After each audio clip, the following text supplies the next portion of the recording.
On the morning of January 11, 1923, French and Belgian troops crossed into the Ruhr, Germany's industrial heart. Soldiers occupied railway stations, mines, canals, and factories, not to annex the region officially, but to collect what Germany had failed to deliver under the post-war reparations system. France intended to extract coal and industrial goods directly. Instead, the operation triggered a confrontation that paralyzed production, intensified nationalist anger, and pushed an already unstable German currency toward complete collapse. The German government responded with a policy known as passive resistance. Miners stopped working, railway employees refused foreign orders, and civil servants obstructed the occupation authorities. Berlin promised to continue paying those who resisted, even while factories stood idle and tax revenues disappeared. Unable to finance the campaign through ordinary income, the government produced ever greater quantities of paper marks. Prices surged, savings evaporated, and wages could lose much of their value before workers had time to spend them. The Ruhr occupation did not create Germany's inflationary crisis by itself. Its foundations had been laid during the First World War through borrowing, budget deficits, political instability, and the gradual destruction of confidence in the mark. But the struggle over the Ruhr transformed that crisis into catastrophe.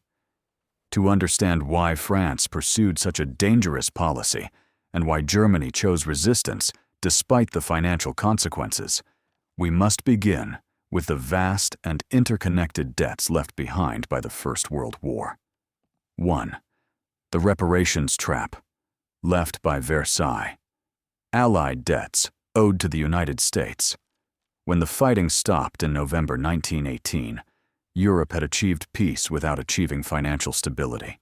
The war had destroyed factories, railways, farms, mines, and entire communities, particularly in France and Belgium.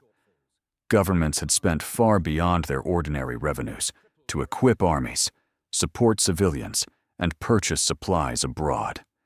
Victory had not erased these expenses. It had merely transformed wartime borrowing into a network of debts that now connected the defeated powers, the victorious Allies, and the United States. Before entering the war in 1917, the United States had already become an essential supplier of food, weapons, fuel, machinery, and raw materials to Britain and France. Much of this trade was financed through private American banks. After Washington formally joined the conflict, the American government extended additional loans to its allies. By the end of the war, the United States had changed from a country that traditionally borrowed European capital into the world's most important creditor. Britain and France emerged victorious, but financially exhausted. London had borrowed heavily to finance not only its own war effort, but also purchases for several Allied governments. France carried the additional burden of reconstructing regions where some of the war's most destructive battles had occurred. Both governments owed large sums to the United States, and American officials generally treated these obligations as genuine debts that should eventually be repaid, not as shared sacrifices that should disappear with the peace. This position created intense political frustration in Europe. British and French leaders argued that their countries had sacrificed soldiers, infrastructure, and economic production in a war fought for a common cause. American territory, by contrast, had not suffered comparable physical destruction. Many Europeans therefore believed that Washington should cancel or reduce the wartime loans. Successive American administrations resisted complete cancellation, partly because Congress and the American public expected foreign governments to honor their commitments. The refusal to erase the Allied debts placed German reparations at the center of Europe's financial recovery. France expected German payments to help rebuild its devastated regions and meet its obligations abroad. Britain also connected its ability to repay the United States with the money it expected to receive from Germany and other European debtors. Reparations were consequently more than a punishment imposed on the defeated German state. They became one part of a chain in which each government depended on payments from another. The Treaty of Versailles formally required Germany to compensate the Allied powers for civilian damages and other losses associated with the war. Yet the treaty did not initially determine the final amount. That decision was left to the Allied Reparations Commission, allowing uncertainty to dominate Germany's economic future during the first post-war years. German officials claimed that no government could stabilize its finances while facing an obligation whose ultimate scale remained unknown. France viewed the matter from a very different perspective. German forces had occupied and damaged some of France's most economically valuable territories, including important coal-producing and industrial districts. French taxpayers were already financing reconstruction, pensions, and compensation for war victims. From Paris, demanding German payment appeared neither irrational nor purely vindictive. It was presented as an effort to make the aggressor bear costs that would otherwise fall upon the population of the invaded country. The problem was that Germany could not settle most international obligations simply by producing more paper marks. Reparations required gold, stable foreign currency, or exportable goods such as coal and industrial products. To obtain foreign currency, Germany needed to sell more abroad than it purchased. But the victorious powers were often reluctant to accept the flood of German exports that such a strategy required. Germany was expected to transfer immense value without being given an easy political or commercial path to earn it. A dangerous circular system therefore emerged from the peace settlement. Germany was expected to pay Britain and France. Britain and France were expected to repay the United States. And all three European powers depended on economic recovery that their competing demands made increasingly difficult. What appeared on paper as a series of separate obligations was, in reality, one interconnected trap. When German payments began to fail, France would eventually attempt to collect them directly from the factories and coal mines of the Ruhr. 2. How much was Germany expected to pay? The London schedule of payments. For more than 2 years after the armistice, Germany knew that it would be required to pay reparations, but did not know the final size of the obligation. The Treaty of Versailles established German responsibility for compensating civilian damage and other defined wartime losses. Yet it left the calculation to the Allied Reparations Commission. This uncertainty weakened confidence in the new republic and allowed both sides to construct competing narratives. The Allies accused Germany of avoiding payment, while German leaders argued that no economy could recover beneath an undefined financial burden. The disagreements among the victorious powers were nearly as important as their dispute with Germany. France demanded substantial compensation for devastated towns, mines, farms, and industrial districts. Britain wanted payments, but also recognized that German economic recovery was necessary for European trade. Other Allied governments submitted their own claims, including pensions and allowances paid to veterans and the families of soldiers. The final figure therefore emerged from political negotiation as much as from a precise calculation of physical destruction. In April 1921, the Reparations Commission fixed Germany's total obligation at 132 billion gold marks. The number was enormous, equivalent at the official pre-war conversion rate to approximately 33 billion US dollars at the time. Presenting the debt in gold marks was crucial because gold retained an internationally recognized value, unlike Germany's rapidly depreciating paper currency. Berlin could not escape its obligations merely by printing more marks and allowing inflation to reduce their domestic purchasing power. The headline figure, however, did not tell the entire story. The debt was divided into 3 categories of bonds. The first 2 groups, known as A and B bonds, amounted to 50 billion gold marks and represented the portion the Allies expected Germany to service under the immediate payment system. The remaining C bonds, totaling 82 billion gold marks, would become payable only if the Reparations Commission later determined that Germany possessed sufficient capacity. This structure meant that the practical burden initially imposed on Germany was smaller than the famous figure of 132 billion gold marks suggested. Nevertheless, the larger total possessed enormous political significance.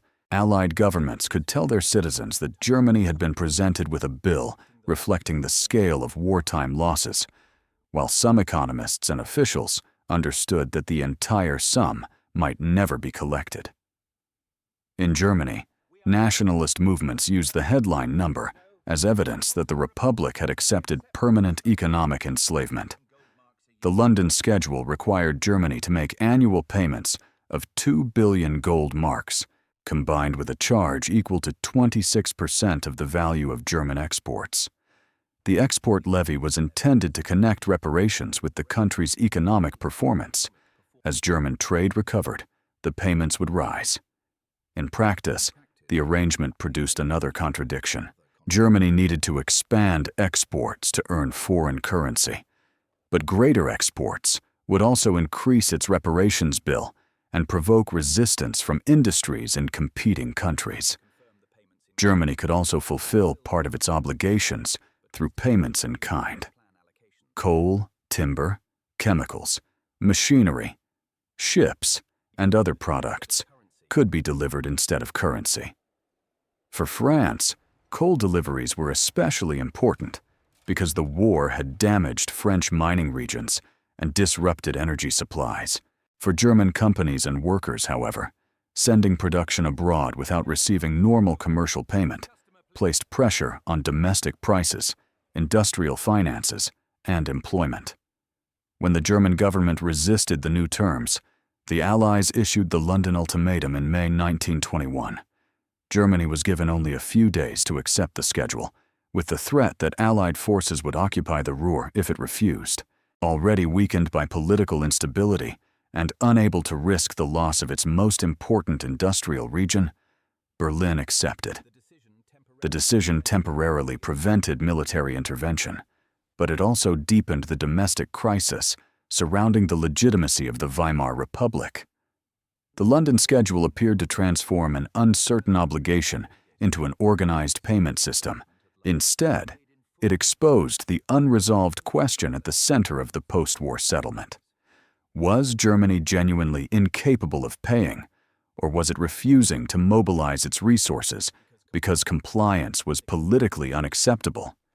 France increasingly suspected deliberate evasion, while German officials insisted that the demands were destroying the recovery needed to meet them.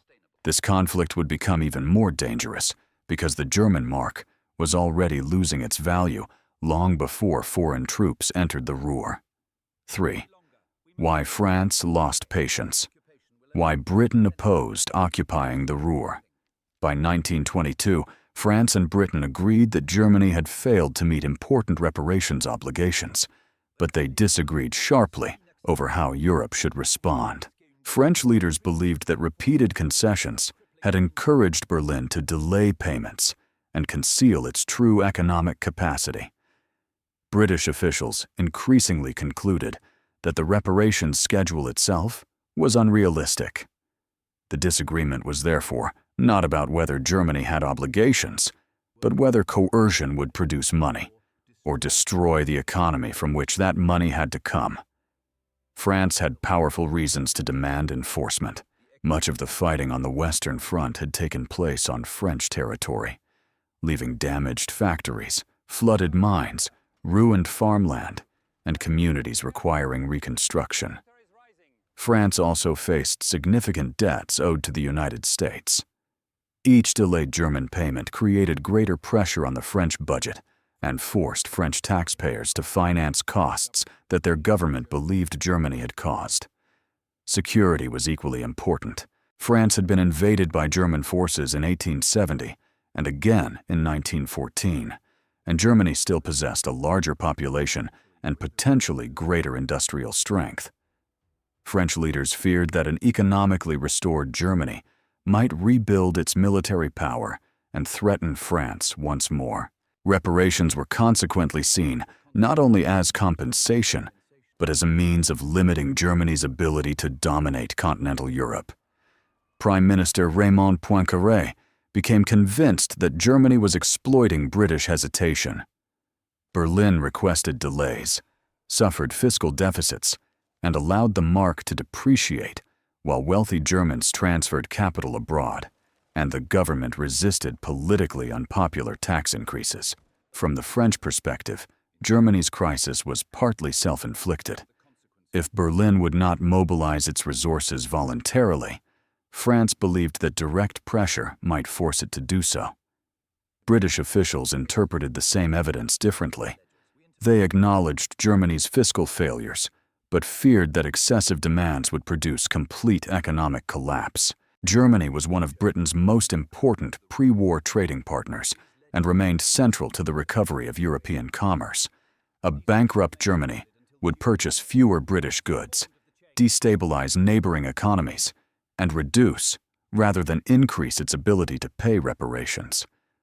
London also questioned the practical logic of occupying the Ruhr. Extracting coal and industrial goods required the cooperation of German miners, railway workers, engineers, and administrators. If the population resisted, France would have to operate a vast and complicated industrial region under military control. The cost of maintaining the occupation could consume much of whatever material France managed to collect. British leaders feared broader political consequences as well. Economic desperation had already fueled uprisings and political violence inside Germany. Another major shock could strengthen communists on the revolutionary left or radical nationalists on the right. Britain preferred a stable German government capable of maintaining order, paying a more realistic level of reparations, and serving as a barrier against revolutionary instability spreading westward from Soviet Russia. There was also a question of European power. If France gained lasting control over the Ruhr's coal and steel, it could become overwhelmingly influential on the continent.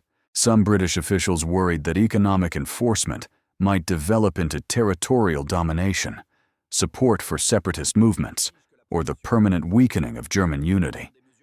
Britain's traditional concern with maintaining a continental balance of power therefore conflicted with France's desire for security through pressure and strategic control. By the end of 1922, the diplomatic gap had become impossible to bridge. Germany fell behind on required deliveries of coal and timber, and the Reparations Commission declared it in default. Britain refused to participate in a military enforcement operation, warning that occupation would undermine both Germany's economy and the reparations system itself. France, supported by Belgium, decided that further negotiation would only produce further delay. On January 11, 1923, their forces entered the Ruhr, and the dispute over debt became a direct confrontation inside Germany's industrial heart. 4. Foreign troops entered Germany's industrial heart, the coal and timber defaults of 1922. The immediate justification for occupying the Ruhr did not come from a missed cash installment. It emerged from Germany's failure to deliver the required quantities of coal and timber during 1922. Under the reparations system, industrial and natural resources could be transferred directly to the victorious powers. These deliveries were intended to provide France and Belgium with materials for reconstruction while reducing Germany's need to obtain scarce gold or foreign currency. Coal was the most strategically important of these commodities. France needed it to operate factories, power railways, heat cities, and revive industrial production in regions damaged during the war. Germany possessed some of Europe's richest coal fields, particularly in the Ruhr. Requiring coal deliveries therefore appeared to offer a practical solution. Germany could pay with resources produced inside its own economy, and France could receive something immediately useful. The system nevertheless created serious complications. German mines had to serve domestic factories, railways, power stations, and households, while also meeting foreign delivery quotas. Sending coal abroad reduced supplies available to German industry and could force companies to purchase replacement fuel at higher prices. Disputes also emerged over transportation costs, coal quality, delivery schedules, and how the transferred materials should be valued against Germany's total reparations obligation. Timber deliveries generated similar tensions. France and Belgium needed wood for construction, mines, railways, and the rebuilding of damaged communities. Germany argued that some Allied demands exceeded what could be supplied without disrupting forests, transportation networks, and domestic requirements. Allied officials countered that German authorities repeatedly delayed shipments, disputed quotas, and used administrative difficulties to avoid fulfilling obligations they had formally accepted. During 1922, Germany's financial position deteriorated rapidly. The mark lost value, government deficits expanded, and obtaining foreign currency became increasingly difficult. Berlin requested a moratorium on reparations payments, claiming that temporary relief was necessary to stabilize the currency and restore production. British officials regarded some form of adjustment as unavoidable, but France feared that another postponement would allow Germany to escape enforcement indefinitely. The shortages in coal and timber deliveries were not large enough by themselves to explain the scale of the military response that followed. They became important because they provided France with a formal case that Germany had violated the reparations schedule. Whether the failures reflected genuine economic incapacity, administrative disorder, political resistance, or deliberate evasion remained disputed. Each government interpreted the same deliveries according to its broader interests. In December 1922, the Reparations Commission declared Germany in default over its timber obligations. A second finding concerning coal followed in January 1923. Britain rejected the idea that these shortfalls justified occupying Germany's most important industrial region. France and Belgium, however, argued that the defaults demonstrated a pattern of non-compliance and permitted measures to secure the missing resources directly. French leaders described the planned intervention as a limited operation conducted by engineers and technical officials who would supervise production and deliveries. Yet those officials would be protected by tens of thousands of French and Belgian troops. Mines, railways, canals, customs posts, and industrial facilities would fall under foreign control. The distinction between a technical mission and a military occupation would therefore mean little to the German population. On January 11, 1923, French and Belgian forces entered the Ruhr. Their governments expected that control over the region's infrastructure would compel German companies to resume deliveries and place reparations beyond Berlin's ability to obstruct them. Instead, the occupation provoked a campaign of national resistance. The coal and timber that France intended to collect would become increasingly difficult to move, while Germany's effort to stop them would impose a financial burden the German state could not survive. 5. French and Belgian troops. Enter the Ruhr. French attempts to control railways and industrial deliveries. When French and Belgian forces entered the Ruhr on January 11, 1923, their governments presented the intervention as a mission to enforce reparations rather than annex German territory. Engineers, customs officials, and industrial specialists accompanied the soldiers. Their task was to identify coal stocks, supervise mines and factories, and ensure that required deliveries reached France and Belgium. The troops were there to guarantee that German authorities could no longer obstruct the collection process. The Ruhr was not an ordinary military target.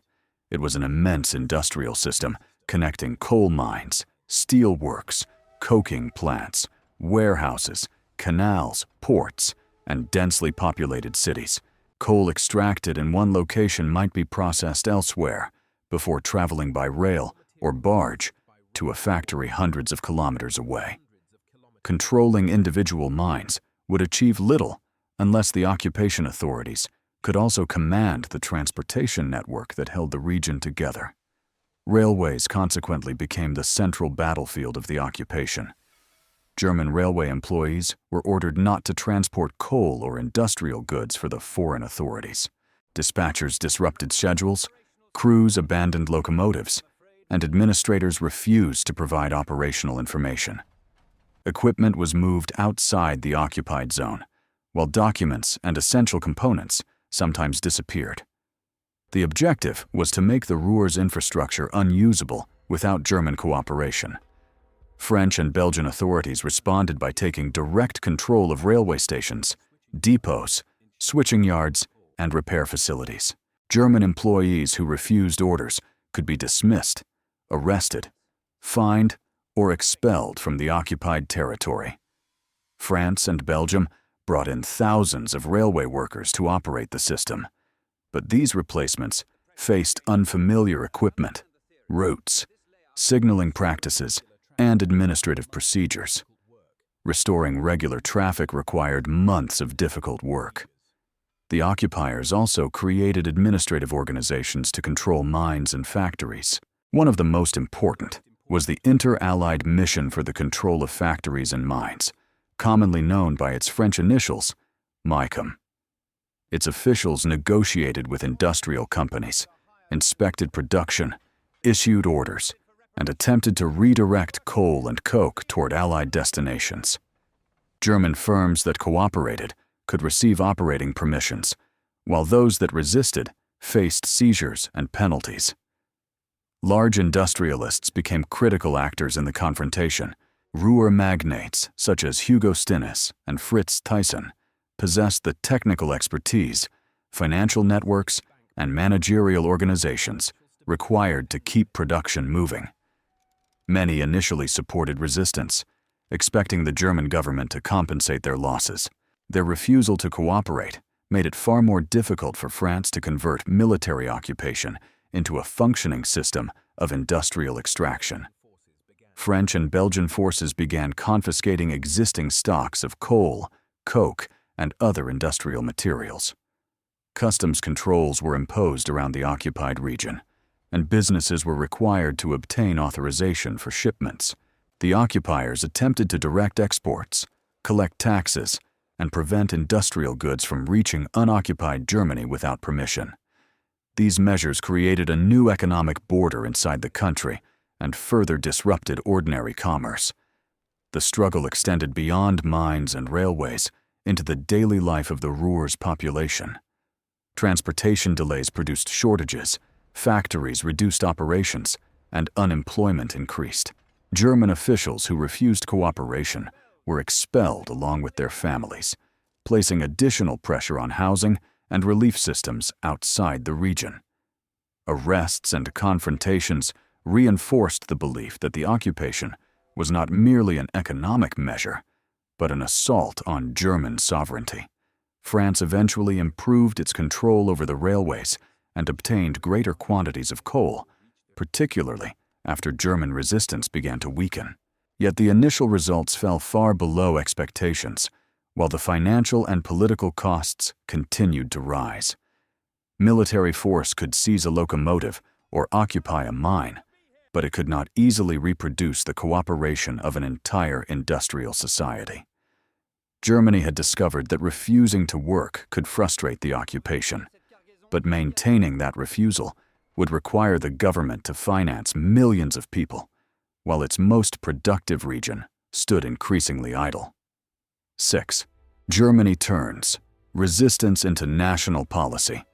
Nationalist propaganda on both sides of the conflict. The German government answered the occupation with a policy of passive resistance. Civil servants were instructed to disobey French and Belgian authorities. Railway employees refused to operate trains, and miners stopped producing coal for reparations. Berlin presented this campaign as a legitimate national defense conducted without conventional military force. Although Germany's army could not challenge the occupiers, the government believed that coordinated non-cooperation could make control of the Ruhr economically impossible. The policy briefly united groups that normally opposed one another. Social Democrats, conservatives, trade unions, industrialists, and civil servants could all describe resistance as a defense of German sovereignty. Newspapers published patriotic appeals, local committees organized assistance, and public ceremonies honored workers who refused foreign orders. The Ruhr became a symbol through which the politically divided population could imagine itself as part of a single national struggle. German propaganda portrayed the occupation as proof that France intended not merely to collect reparations, but to weaken and fragment Germany permanently. Posters and newspapers depicted French policy as predatory, presenting the Ruhr's mines and factories as the national inheritance of the German people. The distinction between enforcing a treaty and seizing another country's resources largely disappeared from public discussion. France was increasingly represented as an occupying power, motivated by revenge and territorial ambition.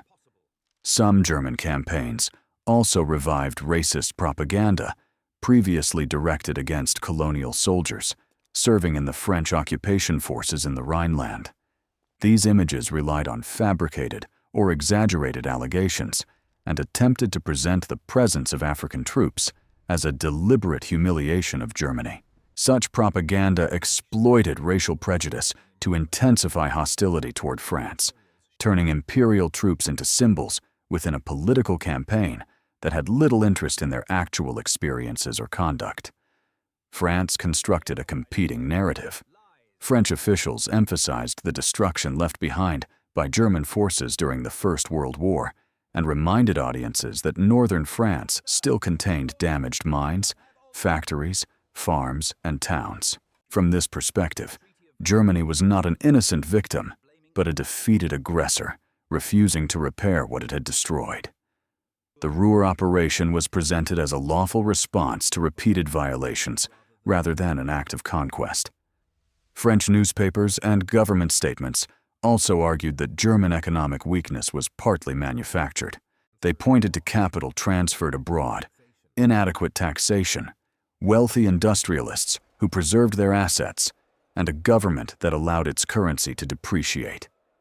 According to this interpretation, Germany possessed the productive capacity to pay, but lacked the political will. Images of powerful Ruhr factories therefore served as evidence that Berlin's claims of poverty could not be accepted at face value. Belgium supported this message while drawing on its own wartime experience. Belgian territory had been invaded and occupied in 1914, and the destruction of towns and infrastructure remained central to public memory. Belgian participation in the Ruhr could consequently be defended as an effort to secure compensation from a state that had devastated the country less than a decade earlier. Yet within Belgium, as in France, there were critics who feared that coercion would produce greater instability without delivering meaningful payments. As resistance continued, deaths, arrests, deportations, and acts of sabotage provided both sides with powerful propaganda material. One of the most significant cases was Albert Leo Schlageter, a German nationalist militant executed by French authorities after participating in sabotage. German nationalist organizations transformed him into a martyr, and the Nazi movement would later incorporate his death into its own mythology. French officials, meanwhile, portrayed sabotage as evidence that passive resistance concealed organized violence. Propaganda made compromise increasingly difficult because every concession could be described as betrayal. France needed to prove that coercion could enforce the peace settlement, while the German government had tied its legitimacy to refusing cooperation. The struggle over coal and railways had become a contest over memory, honor, and national survival. Yet behind the patriotic language, Berlin was paying workers and businesses to maintain resistance and financing those payments with a currency that was rapidly approaching destruction. 7. The government pays the country to stop producing, falling production, and the loss of tax revenue. Passive resistance placed the German government in an extraordinary position. It was financing a national campaign designed to prevent its most important industrial region from functioning. Miners, railway employees, civil servants, and other workers were encouraged to refuse cooperation with the occupation authorities. Berlin promised that they would continue receiving financial support. Even when mines stopped extracting coal, trains remained in depots, and government offices could no longer operate normally. The government also compensated industrial companies that reduced production or closed their facilities.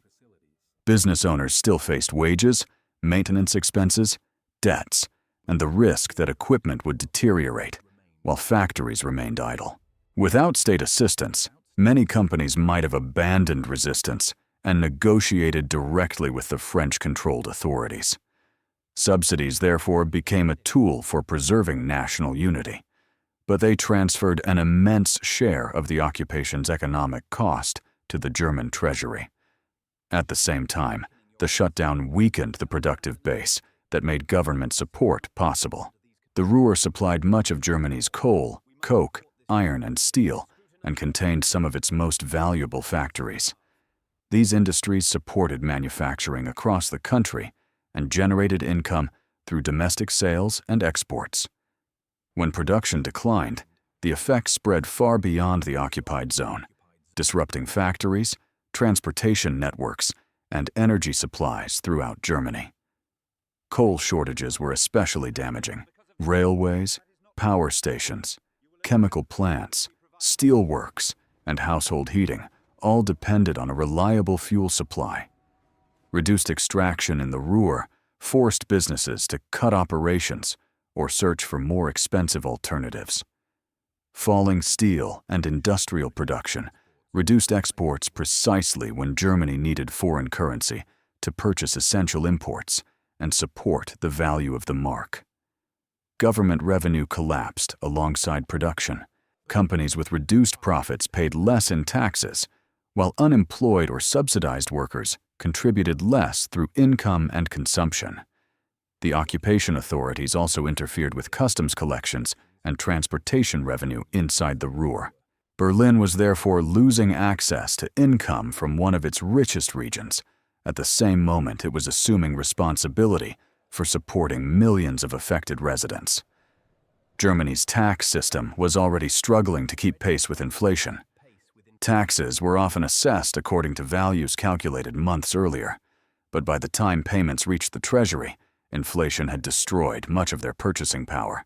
Wealthy individuals and companies could delay payments, shift capital abroad, or hold assets that retained value as the currency depreciated. The government consequently collected revenue in marks that were worth progressively less, while its expenses rose almost continuously. Unable to cover the widening deficit through taxation or ordinary borrowing, the government relied increasingly on short-term treasury bills. The Reichsbank converted much of this state debt into new money, expanding the quantity of paper marks in circulation. Banknotes were required in ever larger denominations because the currency lost value faster than the existing supply could satisfy daily transactions. Printing presses became part of a broader process through which government deficits were transformed into money. The resulting cycle was devastating. Falling production reduced goods, exports, and tax revenue. Government subsidies increased public spending. Money creation weakened the mark, and the weaker mark raised the cost of imported food, fuel, and raw materials. Higher prices then forced the government to increase wages and relief payments again. Each attempt to preserve resistance enlarged the financial burden required to continue it. The occupation did not invent Germany's budget deficits or currency depreciation, both of which had existed for years. But passive resistance joined a collapsing supply of goods with an explosive expansion of government spending and money creation. Berlin had discovered a way to obstruct French control of the Ruhr, but it could not finance that strategy indefinitely. By the summer of 1923, the government was no longer merely paying the country to resist. It was destroying the currency used to make those payments. 8. Ending the crisis without solving the conflict. The Dawes Plan, American credit, and the crisis postponed, rather than eliminated. By late summer 1923, Germany could no longer sustain passive resistance. Industrial production had collapsed, tax revenues were disappearing, and the paper mark was becoming almost worthless. When Gustav Stresemann became chancellor in August, he inherited a government approaching financial and political disintegration. Continuing the campaign might preserve national pride, but it also threatened to destroy the German state from within. On September 26th, Stresemann ended passive resistance in the Ruhr. The decision was denounced by nationalists as a surrender to France, and political unrest intensified in several parts of the country. Yet ending resistance allowed factories, mines, railways, and government offices to resume normal operations. It also removed one of the largest sources of state spending, creating the conditions for a serious attempt at fiscal and monetary stabilization. The government reduced expenditures, dismissed public employees, reformed taxation, and restricted the mechanisms through which public deficits had been converted into new money. In November 1923, the virtually worthless paper mark was supplemented by a new currency, the Rentenmark. Its supply was strictly limited, and its value was supported by claims linked to German agricultural and industrial property rather than immediately exchangeable gold reserves. The Rentenmark succeeded because monetary reform was accompanied by a change in fiscal policy, and because the population was willing to accept that uncontrolled money creation had ended. Prices stabilized, ordinary transactions became possible again, and confidence gradually returned. The reform did not restore the savings already destroyed by hyperinflation.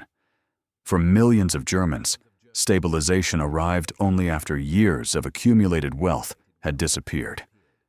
Germany still needed a settlement that would connect its restored currency with a workable reparations system. In 1924, an international committee chaired by American banker and public official Charles G. Dawes proposed a new arrangement. The Dawes Plan did not permanently determine the total reparations bill. Instead, it reorganized annual payments so that they would begin at a lower level and rise as Germany's economy recovered. The plan also reduced French control over German economic institutions and established mechanisms for supervising payments without continuing the confrontation in the Ruhr. France and Belgium agreed to withdraw their forces gradually, completing the evacuation in 1925. The occupation had demonstrated that military control of Germany's industrial production could not provide a stable solution to the reparations problem. American credit became the essential engine of the new system. Banks and investors in the United States lent large sums to German governments, companies, and financial institutions. Germany used this capital to rebuild industry, modernize cities, support public spending, and strengthen its currency. A period of relative stability followed, creating the impression that Europe had finally escaped the financial consequences of the war. Yet the apparent recovery depended on a circular and fragile flow of money. American lenders supplied capital to Germany. Germany transferred reparations to Britain and France, and the Allied governments used part of those receipts to repay their debts to the United States. If American lending stopped, Germany would struggle to meet its obligations, and the entire international payment structure could begin to collapse. The Dawes Plan had reorganized the crisis, but it had not removed its foundations. When American credit contracted after the Wall Street crash of 1929, the weakness of this arrangement became impossible to ignore. Germany entered a devastating depression, reparations became unsustainable, and political extremism gained strength amid mass unemployment and social fear. France's occupation of the Ruhr had not created hyperinflation alone, just as the Dawes Plan had not guaranteed lasting recovery. Together, these events revealed how debts, security fears, industrial power, and political mistrust trapped post-war Europe in a crisis it repeatedly postponed rather than resolved. If this documentary helped you understand the hidden financial struggle behind the Ruhr occupation, Subscribe to the channel and join us for the next chapter of history.